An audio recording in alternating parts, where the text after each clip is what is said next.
कहत नहीं आपको नहीं, उधर बोले बेंच वाले को बोले आपको नहीं, ठीक ना। कि मिलते नजरिया अरे के घिचले पंखिया अरे की गोज फोटो लेकिन एक बार सुंदर गीत बा से लभ कइलू ओकरे से परेशानी बा ए सनमी करम तारो लागे खानदानी बा। लेकिन पता है हाँ कि जेकरा से लभ कइनी कि हम के लागल नदानी रहे। गुंजी दिल की बात है, दिल की बात है। हाँ कि जेकरा से लभ कइनी बदनाम करवा से तू बोला। सुनिए ना गोलू जी का भाई वो प्यारा भूल गए, इनका के आगे बढ़ाई हम आग्रह वो चीज आप भूल गए। भले आप मिलिए इग्नोर कीजिए, गलत की बात है का जी, लेकिन समझ रहे मेरे फीलिंग को ना कि तू बहुत खिलाड़ी बड़ू जान गनी हम इधर से के हां आंख मार कर काका हम आपको आंख मार रहे, हम आपके लाइन मार रहे, आप समझ लिए किसी और को है वो चीज मत समझिएगा। लेकिन हाँ कि जेकरा से लभ कइनी कि हम के लागल नदानी रहे ई हमार कसूर नहीं खे करे में बेईमानी रहे। लेकिन हाँ कि जा से भी ज्यादा चाहा था उसको इसने पर आपने ही धोखा दिया, तूने ही धोखा दिया। लेकिन मेरी जिगर में मेरी नजर में तस्वीर है यार की, तस्वीर है यार की। लेकिन बनाकर उसी ने उजारा मेरा आशिया। कुछ हमरो सुनो शहर गायकी बड़ी अच्छा बात। बहुत बहुत धन्यवाद। मोतिहारी क्षेत्र में चंपारण क्षेत्र में तहर गायकी के लोग सुने आशीर्वाद देवे। मंच पर मित्र बाड़ी निजी जीवन में बहन बाड़ी इनका के सब सुनब, लेकिन जब हमार खड़ा करौले बड़ू हमरा के तो कुछ हमरो सुनो। हमहू एगो गीत गा सकतनी, गाई भाई इनका खातिर। अरे मरही के बाटे तो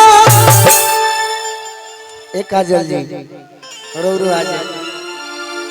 ये तो बेचारी नई लड़की है और ये अपने गायकी के क्षेत्र में आगे बढ़ना चाहती है।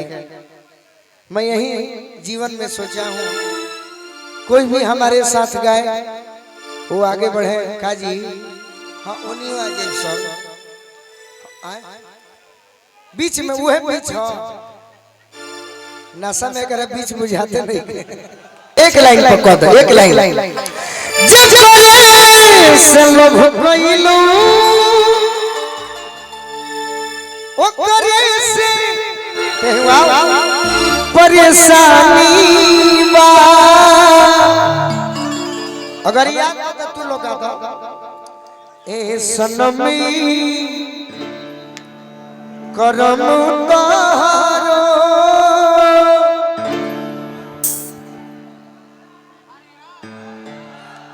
लागे खानदानी बा। इन्हें तो मैं अच्छी तरह से जानता हूँ कि ये बस मेरी मित्र हो सकती है, परिवार हो सकती है लेकिन तुम धोखेबाज हो। कि मरही के बाटे तो मार दो न जान से, बाकी ये जान अरे काहे के मुआ लेलू नजरिया के पास से, काहे के मुआ लेलू नजरिया के पास से, काहे के मुआ लेलू नजरिया के पास से। लेकिन एक मिनट सब अच्छा लग रहा है, लेकिन आप जो डांस करते हैं ना, आय हाय हाय सीधा यहाँ से निकलता है वो चीज हम देखते हैं तो हम जाके तक धोती वाला स्टाइल हो जाएगा जी। ये तो हमारा नाइल डांस करे नाइल हिलावले में सब चीज बा। उसे डांस नहीं कहते, उसे बस हिलाना कहते हैं। हिलाने में तो दुनिया है, हिलाना डांस का मतलब होता है डांस, हम तो बस हिला देते हैं। हिलाइए ओकरे के हिलाइए कहे काहे के नजरिया के बात मरही के बाटे तो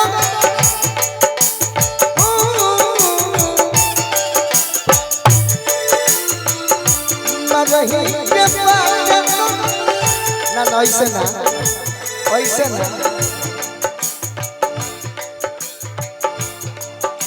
है ज्योति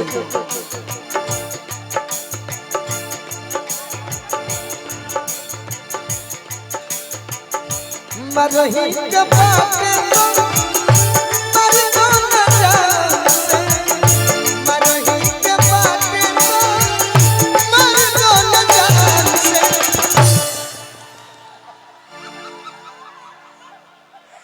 अरे काहे नजरिया के बात से, काहे के नजरिया के बात ये माइनर में बानो तने को मेजर हो जाई तो चील मोती हरिया लड़ौले हो हारूना गइले रहल पर है मनदो चील मोती हरिया लड़ौले हो हारूना। हां लड़ौले हो हारूना मुहावा कोई लड़ौले हो हारूना तब हवा कोई खेला तो लड़ौले हो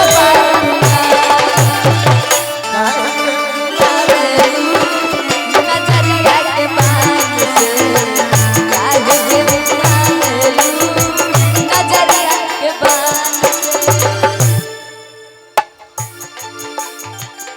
हो गई लड़का कहता है जा घर से निकले लू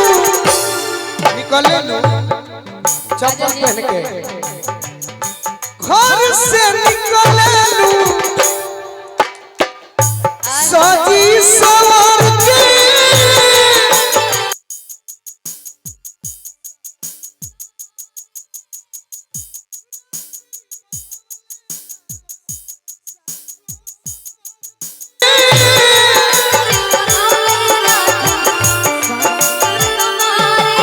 राम जी बनवले लागस पूरा सफर के दिया काजल इधर भी आपके फ्रेंड बुद्धि फेल कइले बारू क्या बात है इधर बुद्धि फेल कइले बारू आहा बुढ़ावा जवान के। ये हमारे पिताजी मैनेजर यादव जी के ओर से पिताजी काहे कहतनी कि पिता से हमरा प्रेम मिलल बा, हमरा आशीर्वाद मिलल बा, हमरा तरस से ना भरो। अरे बुद्धि फेल कइले बारू बुद्धि फेल कइले बारू बुढ़ावा जवान के।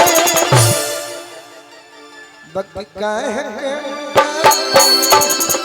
नजरिया के बात से, काहे के नजरिया के बात से, काहे के नजरिया के बात से, काहे के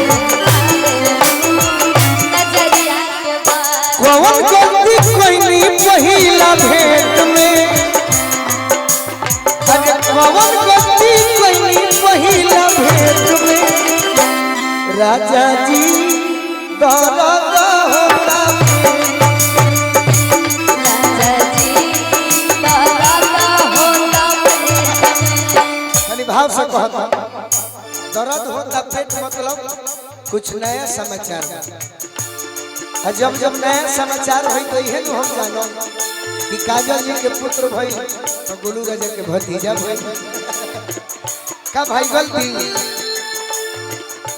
कौन गलती कोई पहिला भेंट में अरे कौन गलती कोई पहिला भेंट में कैसे बना वैसे तारा बने वाला बाकी बहाना करता रे हे तरी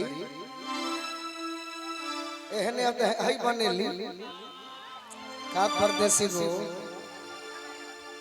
ई सब जान तरी बाकी काहे तर अरे हे तरी डाणी आ जाए के बा राजा जी दरला राजा जी दरला होता काहे हे बुआ वेलू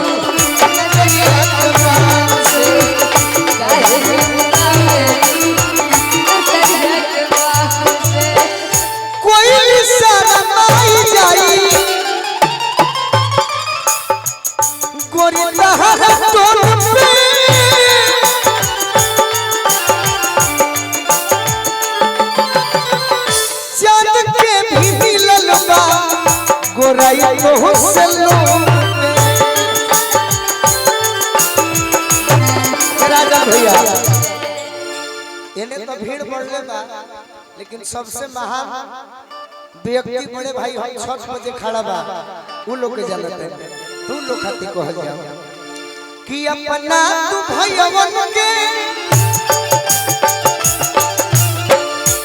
अपना तू गोलू के एगो ही गोलू ना जितना लोग खड़ा बा उ सब है गोलुए है अभी तो भाई बोले भैयवन माने हो गई सब अच्छा कि अपना तू गोलू के अच्छा के हमरा के भाई मानेला भाई छोट भाई सभे के मन के डोला उतर तू हो है कभी का बाबू दिलीप यादव जी जहां कहीं भी हो मंच पर आने का कष्ट करिए कि अपना तू गोलू के डोला जन ईमान के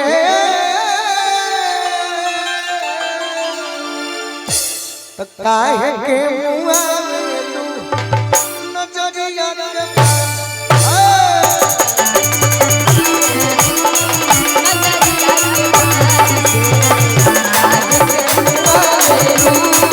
नजरिया के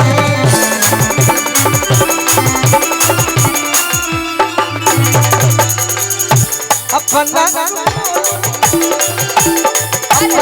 तू गोलू के डोला जनिया के काहे के मुआ